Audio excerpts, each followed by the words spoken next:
Good evening friends. Weekend के बाद आप लोगों का बहुत बहुत स्वागत है हिमालयन स्टॉक गुरुकुल में। और आज हम decoding of today stock market, Indian stock market और इंटरनेशनल स्टॉक मार्केट में, मेनली सिंगापुर में, हांगकांग में और शंघाई में किस तरह से स्टॉक मार्केट रही, वो सब कुछ एनालाइज करेंगे और इंडियन स्टॉक मार्केट के ऊपर क्या फ़र्क पड़ा। तो हिमालयन स्टॉक गुरुकुल में आप लोगों का बहुत बहुत स्वागत है। तो चलिए स्टार्ट करते हैं। ये डोनाल्ड जे ट्रंप साहब की जो ट्रेड वॉर है, इसके ऊपर हमने इन डेप्थ मैंने पूरा का पूरा वीलॉग बनाया हुआ है। आप ये वीलॉग डिस्क्रिप्शन बॉक्स में देख सकते हैं। अपने अलग अलग हमारे चैनल्स हैं, वहाँ पे भी हमने इसको अपलोड किया हुआ है। स्पॉटिफाई के ऊपर किया है। बहुत सारे पॉडकास्ट हैं हमारे जहाँ पे हमने डिटेल में इसको एनालाइज किया है, तो वो ज़रूर देखें, क्योंकि ये मेस जो है और ज़्यादा बढ़ने वाली है। क्योंकि ये जो ट्रेड वॉर है, ये देखिए, जे ट्रंप, ये डोनाल्ड जे ट्रंप साहब हैं। इन्होंने ट्रेड वॉर स्टार्ट की है पूरी दुनिया में, मैक्सिको के साथ, कनाडा के साथ, चाइना के साथ। ये तो 3 टारगेट ले लिए इन्होंने पहले, लेकिन पहले इन पे टैरिफ लगाया, फिर 2 अप्रैल तक इन सबको रोक दिया। अब ट्रंप साहब बोल रहे हैं कि 2 अप्रैल से हम पूरी दुनिया के ऊपर टैरिफ लगाएंगे, कि अगर जो अमेरिका के ऊपर 100% लगाता है उस पर हम भी 100% लगाएंगे, जो अमेरिका पे 10% लगाता है उस पर 10% लगाएंगे। तो ये सारा ये मैंने एक्सप्लेन किया हुआ है अपने इस वीलॉग के अंदर। तो इस वीलॉग को इसलिए आपको मैं शो कर रहा हूँ और डिस्क्रिप्शन बॉक्स में भी मैं इसको डाल रहा हूँ, आप इसको ज़रूर देखिएगा। अब आइए आप, आज का जो डॉलर इंडेक्स है, ये देखिए, रेड के अंदर ये इंडेक्स रहा। रेड में रहने का इसका मतलब क्या है कि ये फॉल किया। ये एक वक्त कहाँ पहुँच गया था? 110 के ऊपर। और यहाँ मैं आप लोगों को बताना चाहता हूँ, IC का मीनिंग है intercontinental exchange, United state dollar price. Intercontinental exchange है जो पूरी दुनिया की करेंसीज को ट्रैक करती है, और वर्ल्ड करेंसी कौन सी है? डॉलर करेंसी है। यहाँ पे आप देखिए कि ये जो मैंने ICE डॉलर इसको कहते हैं DXY डॉलर इंडेक्स, इसके ऊपर मैंने पूरा वीलॉग बनाया हुआ, वीडियो लॉग। उस वीडियो को आप देखिए, वो मेरे बेसिक वीडियो में से है और ये हमेशा आपके काम आएगा। इसमें मैंने डेप्थ में एक्सप्लेन किया है। क्या एक्सप्लेन किया है हमने यहाँ पे एक्सप्लेन किया है कि ये जो DXY है डॉलर इंडेक्स, ये डॉलर इंडेक्स, ये इंडेक्स अगर ये है 100 की रेंज, इसकी 100 से ऊपर होगा, ये पॉजिटिव होता है डॉलर के लिए, और ये 100 से नीचे वैल्यू होती है, मान लीजिए इसकी वैल्यू है 95, तो ये नेगेटिव है डॉलर के लिए। ये पहुंच गया था 110, तो ये बहुत पॉजिटिव था डॉलर के लिए, और डॉलर स्ट्रांग हो रहा था तो पूरी दुनिया की करेंसीज कमज़ोर हो रही थी। लेकिन अब एक लेवल तक ये ऊपर को बढ़ा, उसके बाद ये भी हाँप गया, और इसको भी समझ आ गई कि ये जे ट्रंप साहब की पॉलिसीज़ पूरी दुनिया में डिसरप्शन क्रिएट कर रही हैं, किसी को बेनिफिट नहीं होने वाला, पूरी दुनिया में इन्फ्लेशन बढ़ने वाली है और कियोस की स्थिति क्रिएट होगी। और ये गिरता हुआ पहुंच गया, आज कितने पे है ये देखिए आप, 103 के ऊपर। तो ये जितना इसके नज़दीक आएगा 100 के, उतना ये डॉलर जो है वो फॉल करेगा और बाकी करेंसी राइज करेंगी। तो हमारा जो रुपी है वो राइज, आज बड़ी कॉन्ट्रडिक्शन हुई है।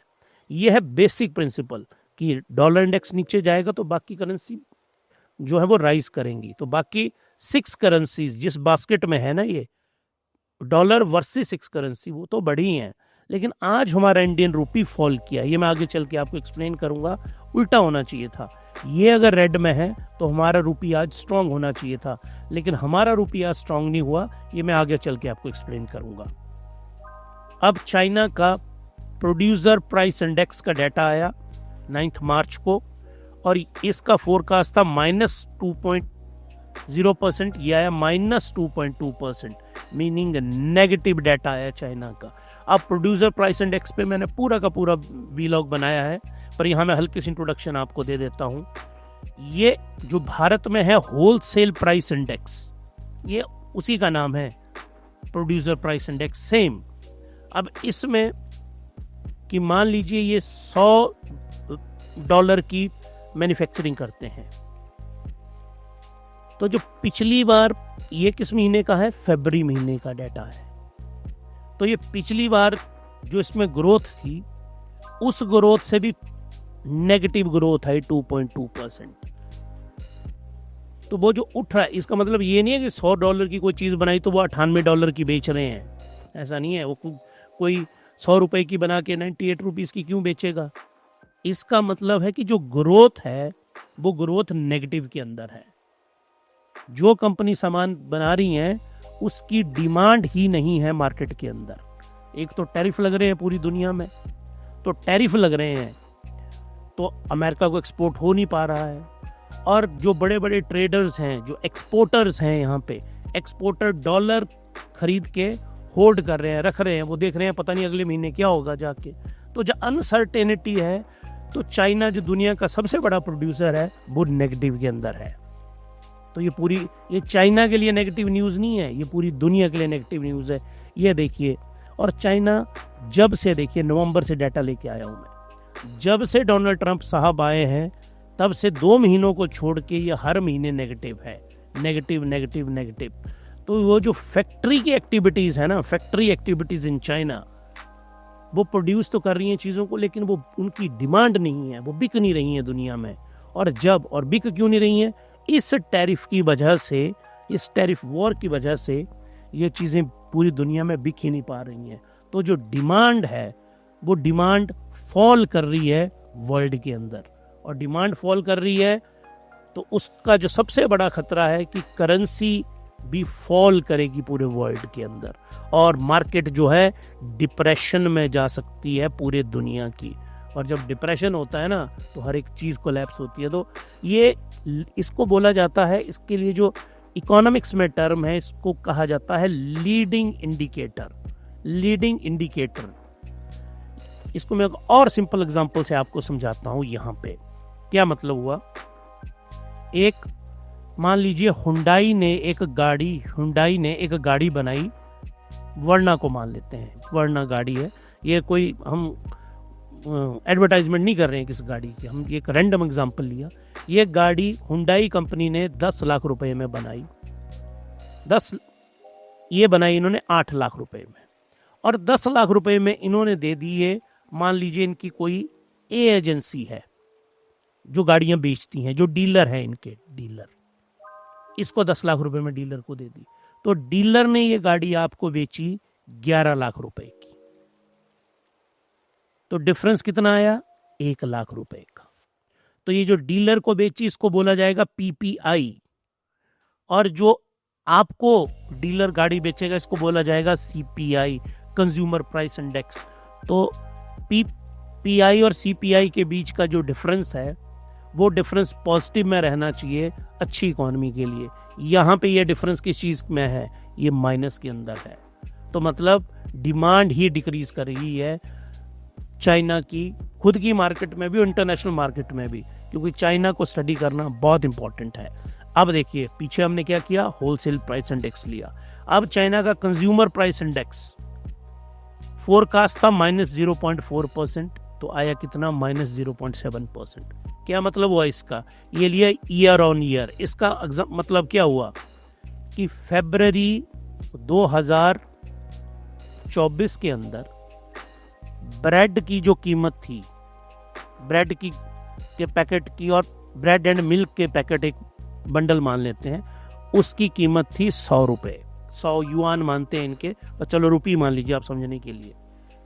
फरवरी 2025 में इसकी कीमत कितनी हुई? 99.3 रुपीस। कीमतें बढ़ी नहीं, कीमतें घट गई। कीमतें बहुत ज़्यादा बढ़ना गलत होता है इकोनॉमी के लिए, कीमतें माइनस में जाना वो उससे भी खतरनाक होता है। अब इसका क्या मतलब है कि कंपनियां बहुत ज़्यादा बना रही हैं वहाँ पे, लेकिन उसकी कंजम्पशन की डिमांड ही नहीं है सिस्टम के अंदर। तो वो जो मैन्युफैक्चर, उनके स्टोर भरे हुए हैं सामान से और उसकी मांग है ही नहीं। ये डाटा ये बताता है। तो लीडिंग इंडिकेटर कौन सा हो गया यहाँ पे? लीडिंग इंडिकेटर हो गया, लीडिंग इंडिकेटर इज पीपीआई, और लैगिंग इंडिकेटर जो बाद में आएगा उसको कहते हैं सीपीआई। पीपीआई हमें एडवांस में ही बता देता है कि इन्फ्लेशन की स्थिति किसी भी इकोनॉमी के अंदर कैसे होनी चाहिए, और कारण यही टैरिफ वॉर है। इसके ऊपर पूरा का पूरा व्लॉग मैंने बनाया है, तो होम पेज के ऊपर जाइए और उसको देखिए। यहाँ मैंने डिस्क्रिप्शन बॉक्स में भी ये डाल रखा है। मंथ ऑन मंथ पे -0.1% होना था, ये भी -0.2% आया। National bureau of statistics of China, उनका डाटा हम लेके आए हैं आपके लिए। तो ये वो डाटा है और ये नेगेटिव है। चाइना के लिए तो है ही है, लेकिन पूरी दुनिया के लिए भी ये एक नेगेटिव न्यूज़ थी। और इस नेगेटिव न्यूज़ के बदौलत शंघाई का जो इंडेक्स है, ये देखिए चाइना का, ये इंडेक्स फॉल किया ये इंडेक्स टोटल बहुत ज़्यादा नहीं किया, लेकिन it does fall. Hang Seng का जो इंडेक्स है ये लगभग 2% फॉल किया, देखिए आप। क्योंकि ये जो डाटा है पीपीआई का और सीपीआई का जो डाटा है, सीपीआई का डाटा है, ये दोनों डाटा नेगेटिवली इन्होंने बिहेव किया मार्केट के अंदर। चलिए जी, हैंग सेंग के बाद अब हम आगे चलते हैं एशिया पैसिफिक। एशिया का क्या हाल रहा? निकाई हल्का सा ग्रीन में रहा, ये मैंने एक्सप्लेन कर दिया आपको। शंघाई वाला ये नेगेटिव में, हैंग सेंग नेगेटिव में, बीएससी हमारा Sensex negative, Nifty negative, Standard and Poor's Asia ये नेगेटिव। ये सारे जो नेगेटिव में रहे। भारत की जो स्टॉक मार्केट है, इसके जो मॉर्निंग के क्यूज थे ना, मॉर्निंग क्यूज, वो सारे क्यूज नेगेटिव में थे। तो भारत की स्टॉक मार्केट ने फॉल करना था, और फॉल करने के पीछे जो मेजर कारण था मैंने ये आपको एक्सप्लेन किया है, सेल ऑन राइज। ये जो स्ट्रेटजी है भारतीय स्टॉक मार्केट में बहुत बुरी तरह से एक्टिव हो चुकी है। तो आइए, आज की मार्केट परफॉर्मेंस कैसी रही? नेगेटिव एंड वोलेटाइल, एकदम से वोलेटाइल रही मार्केट, पूरी तरह से खतरनाक तरीके से वोलेटाइल। और कारण ये देखिए, DJ Trump tariff uncertainty on India for अप्रैल 2025। भारत के ऊपर ये जो टैरिफ लगने वाला है, इस टैरिफ को लेके बिल्कुल अनसर्टेनिटी है। कुछ क्वार्टर कह रहे हैं कि हो सकता है इंडिया के ऊपर को कुछ रिबेट मिल जाए। ये जो स्टॉक मार्केट है ना, इसको क्लैरिटी चाहिए। अनसर्टेनिटी होगी, मार्केट नहीं ऊपर जा पाएगी। ट्रेंट एंड बीएससी स्टॉक ये दोनों आज फॉल किए, और इनको क्या कहते हैं? ब्लू आई बॉयज। अंग्रेजी की कहावत है ना कि he is a blue I boy, मतलब आंखों का प्यारा दुलारा। तो स्टॉक मार्केट के जो सबसे दुलारे स्टॉक रहे पिछले 2-3 सालों में, वो था ट्रेंट और जो जूडियो करके इनकी बहुत बड़ी चेन है, और बीएससी स्टॉक, जो बीएससी है उसका खुद का एक स्टॉक है। तो इनकी डाउनग्रेड हुई है। और सेल ऑन राइज, ये मैंने आपको पहले भी एक्सप्लेन किया है, स्मॉल कैप और मिड कैप में मास स्केल के ऊपर हो रहा है। आज की एनएससी को देखिए आप। आज की एनएससी मार्केट पहले तो बहुत अच्छा ऊपर को मार्केट जाती है, ऊपर रहती है। उसके बाद ये देखिए आप, यहाँ पे मैं आपको एक्सप्लेन करना चाहता हूँ स्लोप। आप इसका स्लोप देखिए, यहाँ से मॉर्निंग में, ये जो मॉर्निंग वाली रेंज है, इसको मैं दोबारा बताता हूँ आपको। ये जो मॉर्निंग, ये देखिए आप, ये इसका पॉइंट है, ये वाला पॉइंट है। यहां से जो स्लोप है इसका देखिए, नेगेटिव स्लोप, फॉलिंग स्लोप है ये पूरा का पूरा। और मार्केट नीचे आती है, और इसके कारण क्या हुआ? यहाँ पे रोबोट बेचने के लिए आए होंगे, यहाँ पे रोबोटिक ऑर्डर लगे होंगे, यहाँ पे रोबोटिक ऑर्डर होंगे। और यहाँ पे मैंने आपको एक्सप्लेन किया है कॉन्सेप्ट सेल ऑन राइज। ये स्ट्रेटजी मार्केट में एक्टिव होती है जब भी मार्केट में अनसर्टेनिटी होती है। तो हमारी जो स्टॉक मार्केट है उसका मेन गिरने का कारण रहा ये टैरिफ। इस टैरिफ की कोई क्लैरिटी नहीं है। दूसरा, कुछ डाउनग्रेड हुए हैं हमारी स्टॉक मार्केट के अंदर, एक कारण वो रहा। तीसरा, डॉलर की होल्डिंग शुरू हो गई है, तीसरा, चौथा जो है रूपी का फॉल हुआ है हमारी स्टॉक मार्केट में। ये सारे फैक्टर मिलके इन्होंने स्टॉक मार्केट को गिराया है। इंडिया विक्स देखिए आप, जब भी मार्केट इस तरह अनसर्टन होती है तो मार्केट नीचे को गिरी, लेकिन इंडिया विक्स जो है वो ऊपर को गिरा। तो ये वोलेटिलिटी इंडेक्स है, और इस इंडेक्स में एक पॉजिटिव चीज ये है कि अभी भी इंडिया का जो विक्स है, इट इज लेस देन 15, ये 15 से नीचे है, जो कि हमारे लिए अच्छी खबर है फिलहाल। ये देखिए अमेरिका का विक्स, और ये क्यों हो रहा है? जो डीजे ट्रंप साहब की पॉलिसी है अमेरिका में, उन पॉलिसीज का कोई भी ठिकाना नहीं है। वो कहाँ जा रही हैं, कहाँ नहीं आ रही हैं, किसी को पता नहीं है। ना वो इकोनॉमिक्स से मैच कर रही हैं। 80 सालों से, 80 ईयर से अमेरिका ने अपनी फॉरेन पॉलिसी बनाई है। फॉरेन पॉलिसी, और वो एक जैसी उनकी फॉरेन पॉलिसी थी, इसको डिसरप्ट कर दिया है। और आप देखिए, नॉर्थ में उनके कनाडा है और साउथ में उनके मेक्सिको है, इन दोनों का तो अमेरिका ने बुरा हाल कर रखा है। तो जिसने पड़ोसियों का बुरा हाल कर दिया, यूरोप को ये मान नहीं रहे हैं, और रशिया के साथ, चाइना के साथ और ईरान के साथ जो धुर विरोधी हैं अमेरिका के, इनके साथ हम डील करेंगे, बातचीत करेंगे। मतलब जो अमेरिका की पूरी पॉलिसी थी उसको डिसरप्ट कर दिया है, और उससे जो स्टॉक मार्केट है वो पूरी दुनिया की क्रैश कर रही है। और वोलेटिलिटी इंडेक्स ये इतनी बुरी तरह से 25, मतलब इट इज़ ग्रेटर देन, ये चला गया है लगभग हाई वोलेटिलिटी जोन के ऊपर। तो अमेरिका की stock market high volatile zone के अंदर है। ये देखिए, इंडिया का जो है, जो DXY है, डॉलर इंडेक्स फॉल किया था, तो रूपी को आज चढ़ना चाहिए, रूपी को फॉल करना चाहिए था, लेकिन उल्टा हुआ। अब सवाल उठता है कि ये स्ट्रेट फॉरवर्ड क्यों नहीं हुआ। ये इसलिए नहीं हुआ कि भारत में जो क्रूड ऑयल है, एक तो क्रूड ऑयल के प्राइसेस इंक्रीज किए हैं अनसर्टेनिटी से, तो डॉलर की डिमांड बढ़ी है। जो एक्सपोर्टर और इंपोर्टर हैं वो तैयार हो रहे हैं अप्रैल महीने के लिए। अप्रैल महीने में क्योंकि फोर्स में आ जाएगा, तो वो लोग क्या कर रहे हैं, ज़्यादा बाइंग कर रहे हैं सामान की। और ज़्यादा बाइंग हो रही है सामान की, तो किस में हो रही है, वो डॉलर में बाइंग हो रही है इंटरनेशनल। तो अगर ज़्यादा बाइंग हो रही है तो ज़्यादा ज़रूरत है डॉलर की। तो डॉलर की मांग जो है बैंक में और इंटर कॉन्टिनेंटल एक्सचेंज है, जहाँ करेंसी एक्सचेंज है, वहाँ पे इसकी डिमांड क्या हो रही है, बढ़ रही है। तो वो सारी डिमांड बढ़ रही है, उसके कारण डॉलर का जो प्राइस है वो बढ़ रहा है। तो डॉलर की डिमांड बढ़ रही है, तो रूपी का प्राइस 100% नीचे गिरेगा। नीचे गिरेगा मतलब नीचे उल्टा होता है। यहाँ पे याद रखिए, अगर रूपी 87 से 88 रुपये हो गया, ये बढ़ तो ऊपर को रहा है लेकिन वैल्यू कम हो रही है इसकी। तो रूपी की वैल्यू जो है वो आज की डेट में कम हुई है। ट्रेंट, ये देखिए आप, ये टाटा का प्रोडक्ट है, बहुत अच्छी चेन है इनके, बहुत अच्छे इनके स्टोर हैं। इनको लेके एक रिपोर्ट आती है कोटक की, और ये रिपोर्ट कहती है कि इनके जो जूडियो के स्टोर हैं, जूडियो और वेस्ट साइड के जो स्टोर हैं इनके, ये बहुत ज़्यादा हो चुके हैं और पास पास हैं। ये जो मेन रीज़न इन्होंने दिया कि एक जगह है और 2 किलोमीटर के बाद दोबारा इनका स्टोर है, उसके कारण जो इनकी कॉम्पिटिटिवनेस है वो घटी है, और उन्होंने इनका जो प्राइस टारगेट है वो डाउनग्रेड किया है। तो जूडियो को और वेस्ट साइड को क्या कर दिया, डाउनग्रेड। और ट्रेंट, जो ये ट्रेंट वाला स्टॉक पिछले 3 साल का हीरो स्टॉक रहा है, बहुत मैसिव राइज हुआ इसके अंदर। 800 रुपए से इसने 6000 रुपए को टच किया था, इतना मैसिव ग्रोथ थी इसके अंदर। लेकिन आज के दिन में 4% गिरा, क्योंकि इसको डाउनग्रेड किया गया। इट इज डाउनग्रेड किया तो इसका नीचे आना तय था।